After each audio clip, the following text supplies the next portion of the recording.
Hello बच्चों, क्या हाल चाल है आपके? सब बढ़िया?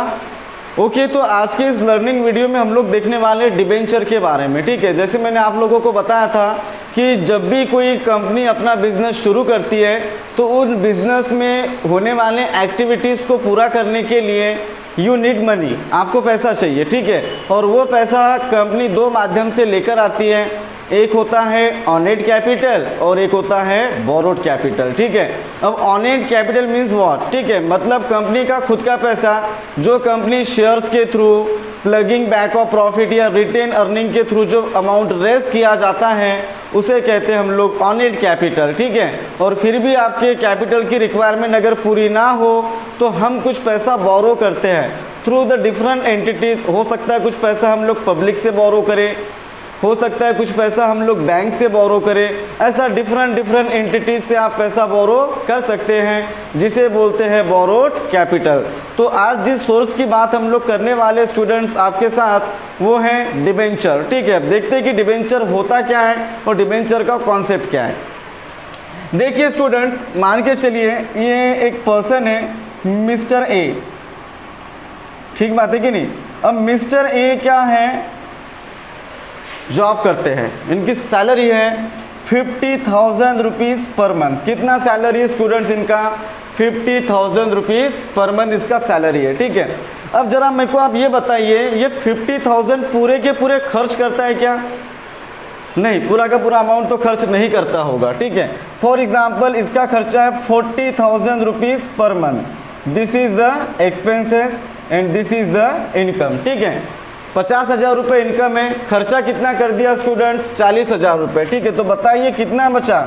10,000 रुपीज़। तो जो 10,000 रुपीज़ है इसको कहते हैं हम लोग सेविंग्स, मतलब कि बचत। इतना पैसा इसने बचाया।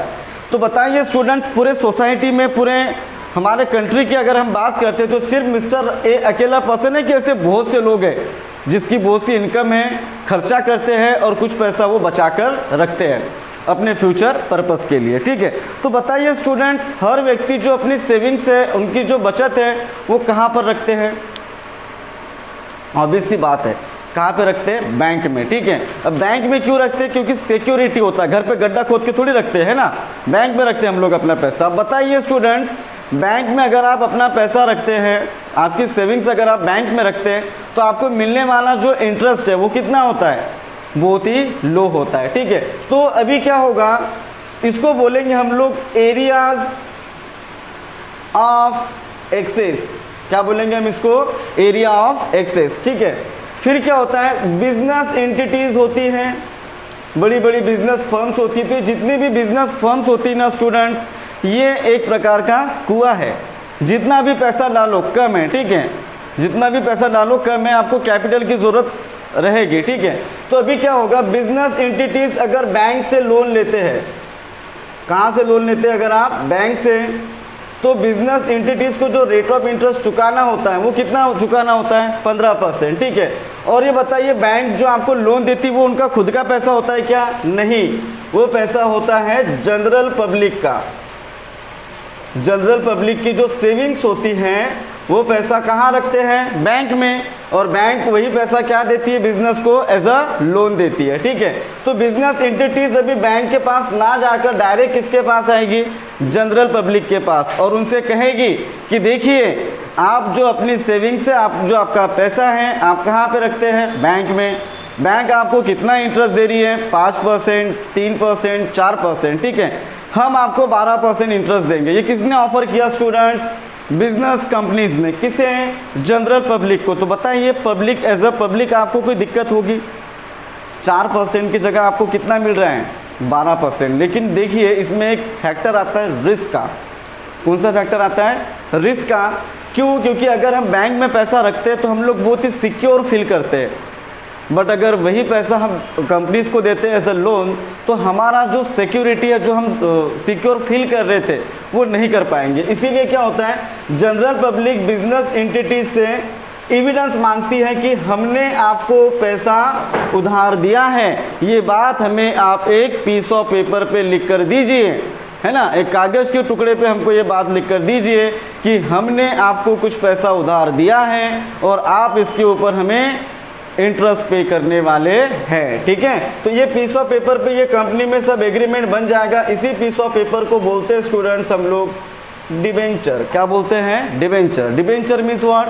डिबेंचर इट इज एन डेब्ट बियरिंग सिक्योरिटी। ठीक है, और जो डिबेंचर खरीदने वाले लोग होते हैं, जो डिबेंचर परचेज करते हैं, उन्हें कहा जाता है डिबेंचर होल्डर, है ना। और डिबेंचर एक इंटरेस्ट बियरिंग सिक्योरिटी इसीलिए है क्योंकि ये सिर्फ इन्वेस्टमेंट करते हैं जिसके अगेंस्ट में एज अ रिटर्न उन्हें क्या चाहिए होता है? Fix rate of interest. ठीक है, तो देखिए स्टूडेंट्स, ये तो हुआ डिबेंचर का मीनिंग, है ना, कि डिबेंचर किस तरीके से वर्क करता है।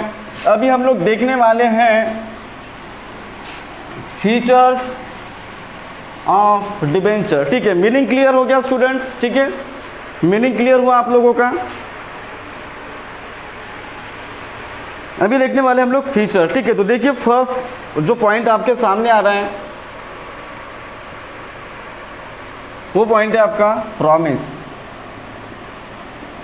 First feature of the debenture is promise. ठीक है, अब देखिए प्रॉमिस मीन्स व्हाट? ठीक है, कंपनी ने पब्लिक से मतलब डिबेंचर होल्डर से एक प्रकार का प्रॉमिस किया है कि अगर आप हमारे कंपनी में इन्वेस्टमेंट करते हैं तो आपको जो मिलने वाला इंटरेस्ट है, मिलने वाला जो इंटरेस्ट है वो बहुत ही ज़्यादा देंगे हम लोग, 10 से 12% इंटरेस्ट देंगे। ठीक है, और आपका पैसा आपको डेट ऑफ मैच्योरिटी आने के बाद पूरा वापस भी किया जाएगा। ठीक है, तो ये प्रॉमिस था स्टूडेंट्स। नेक्स्ट देखिए फिर फेस वैल्यू। ठीक है, जिस तरह से हम लोगों ने शेयर्स में देखा था, फेस वैल्यू वगैरह वगैरह। ठीक है, तो वही चीज़ें आज हम लोग डिस्कस करने वाले। फेस वैल्यू मतलब क्या होता है? अंकित मूल्य या फिर दर्शनीय मूल्य। ठीक है, जिसके ऊपर आप अपने डिबेंचर्स को इशू करते हैं, है ना। नेक्स्ट देखिए स्टूडेंट, क्या दिया हुआ है आप लोगों को फेस वैल्यू के बाद? Time of repayment. क्या दिया हुआ है? Time of repayment. डिपेंड करता है कि आपने कौन से डिबेंचर खरीदे हैं, कितने समय के लिए खरीदे हैं, उसके बेस पर ये डिसाइड किया जाएगा कि आपका टाइम ऑफ रिपेमेंट क्या होगा। 3 इयर्स, 5 इयर्स, 8 इयर्स, 10 इयर्स, अलग अलग ड्यूरेशन के लिए आप ये खरीद सकते हैं। ठीक है, नेक्स्ट देखिए स्टूडेंट्स, प्रायोरिटी ऑफ रिपेमेंट। ठीक है, देखिए जब भी कंपनी कैपिटल का रिपेमेंट करती है, कैपिटल को रिफंड करती है, तो सबसे पहले दिया जाता है डिबेंचर होल्डर्स को। Because of what? Debenture holder are the creditor of the company and they are secured investor. वो कैसे इन्वेस्टर होते हैं स्टूडेंट्स? सिक्योर्ड इन्वेस्टर होते हैं। फिर देखिए एश्योरेंस ऑफ रिपेमेंट। ठीक है, अगर आप डिबेंचर में पैसा इन्वेस्ट करते हैं तो आपको कहीं ना कहीं इस बात का एश्योरेंस मिलता है, गारंटी मिलता है कि आपका इन्वेस्टमेंट सिक्योर है और वो पैसा डूबने वाला नहीं है। ठीक है, नेक्स्ट देखिए इंटरेस्ट। Interest means what? अगर आपने डिबेंचर में पैसा इन्वेस्ट किया तो ऑब्वियस सी बात है आपको रिटर्न्स में कुछ ना कुछ चाहिए, और रिटर्न्स में आपको जो मिलने वाला है वो क्या होगा? Fix rate of interest. आपको डिविडेंड नहीं मिलेगा, आपको इंटरेस्ट मिलेगा। नेक्स्ट देखिए स्टूडेंट, फिर दिया हुआ पार्टीज ऑफ डिबेंचर। 3 तरह की पार्टीज इसमें इन्वॉल्व होती हैं। First one is company, second one is trustee and third one is debenture holder. Company मतलब इशूअर कंपनी, जिस कंपनी को कैपिटल चाहिए वो company. Then trustee means it's like a mediator, जो कि कॉन्ट्रैक्ट करवाएगा किसका? कंपनी और डिबेंचर होल्डर का। जो एप्लीकेंट है, जो डिबेंचर खरीदना चाहते हैं, वो कौन होंगे? Debenture holder. नेक्स्ट देखिए student, authority to issue a debenture. बताइए डिबेंचर इशू करने का अधिकार कोई भी आएगा और डिबेंचर इशू करेगा क्या? नहीं, डिबेंचर इशू करने के लिए there must be a proper authority, और वो जो प्रॉपर अथॉरिटी होती है वो होती है बोर्ड ऑफ डायरेक्टर्स। ठीक है, board of director he debenture issue करते हैं।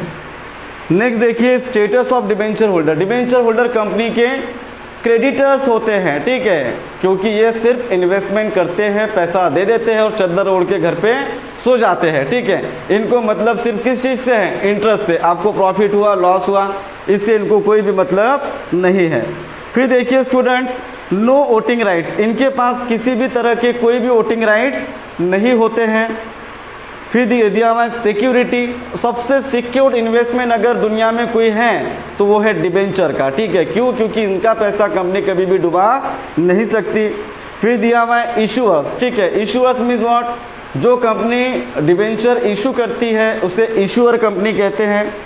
फिर दिया हुआ है लिस्टिंग, है ना। डिबेंचर इशू करने के लिए आपकी कंपनी का लिस्टिंग होना बहुत ही ज़रूरी है at the stock exchange. And then finally transferability, ठीक है। डिबेंचर एक ट्रांसफरेबल इंस्ट्रूमेंट नहीं है, इसको आप ट्रांसफ़र नहीं कर सकते from one person to another person. Thanks a lot.